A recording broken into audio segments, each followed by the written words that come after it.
పోసాని కృష్ణమురళికి ఇప్పుడే విముక్తి కలిగేలా లేదు. సుదీర్ఘ రిమాండ్ అనంతరం ఆయనకు బెయిల్ లభించింది. కానీ సుఖం లేకుండా పోయింది.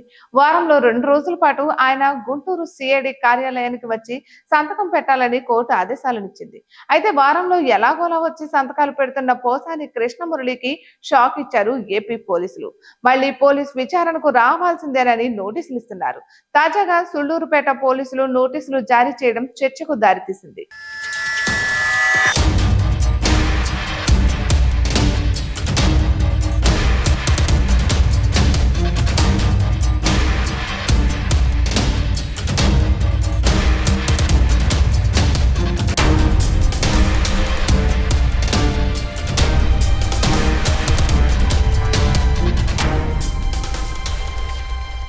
పోసాని కృష్ణమురళి మళ్లీ వైఎస్ఆర్ కాంగ్రెస్ పార్టీ కార్యాలయాల్లో కనిపిస్తుండటంతోనే నోటీసులు ఇచ్చినట్లుగా ప్రచారం నడుస్తోంది.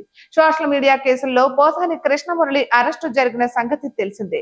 ఆయనపై రాష్ట్ర వ్యాప్తంగా కేసులు నమోదు అయిన సంగతి విదితమే. అయితే ఆయనకు కస్టడీల మీద కస్టడీలు కొనసాగుతున్నాయి. దాదాపు 26 రోజుల పాటు ఆయన రిమాండ్ ఖైదీగా ఉండిపోవాల్సి వచ్చింది. తనకు అనారోగ్యంగా ఉందని దయచేసి బెయిల్ ఇప్పించాలని కోరినా ఫలితం లేకుండా పోయింది. చివరకు సిఐడి కోర్టు షరతులతో కూడిన బెయిల్ ఇచ్చింది. బెయిల్ పై బయటకు వచ్చిన క్రమంలో పోసాని కృష్ణమురళి కన్నీటి పర్యంతమయ్యారు. బోరున విలపించారు. తీవ్ర మనోవేదనకు కూడా గురయ్యారు. అయితే షరతులతో కూడిన బెయిల్ లభించిన క్రమంలో ఆయన వారంలో 2 రోజుల పాటు సిఐడి కార్యాలయానికి వెళ్లి సంతకాలు పెడుతున్నారు. అయితే ఇప్పుడు టీడీపీ చైర్మన్ గా బిఆర్ నాయుడును ఎంపిక చేసిన క్రమంలో పోసాని కృష్ణమురళి అనుచిత వ్యాఖ్యలు చేశారంటూ తాజాగా పోలీస్ కేసు నమోదైంది. దానిపైన నోటీసులు ఇచ్చారు సుళ్లూరుపేట పోలీసులు. అయితే ఇటీవల షరతులతో కూడిన బెయిల్ లభించడంతో పూర్తిగా రిలాక్స్ అయ్యారు పోసాని కృష్ణమురళి. ఏ కేసులకు భయపడి వైఎస్ఆర్ కాంగ్రెస్ పార్టీకి దూరం అయ్యారో అవే కేసులకు బెయిల్ లభించడంతో వైఎస్ఆర్ కాంగ్రెస్ పార్టీలో యాక్టివ్ కావాలని భావించారు. గత కొద్ది రోజులుగా వైఎస్ఆర్ కాంగ్రెస్ పార్టీ కేంద్ర కార్యాలయంలో పోసాని కృష్ణమురళి కనిపిస్తున్నారు.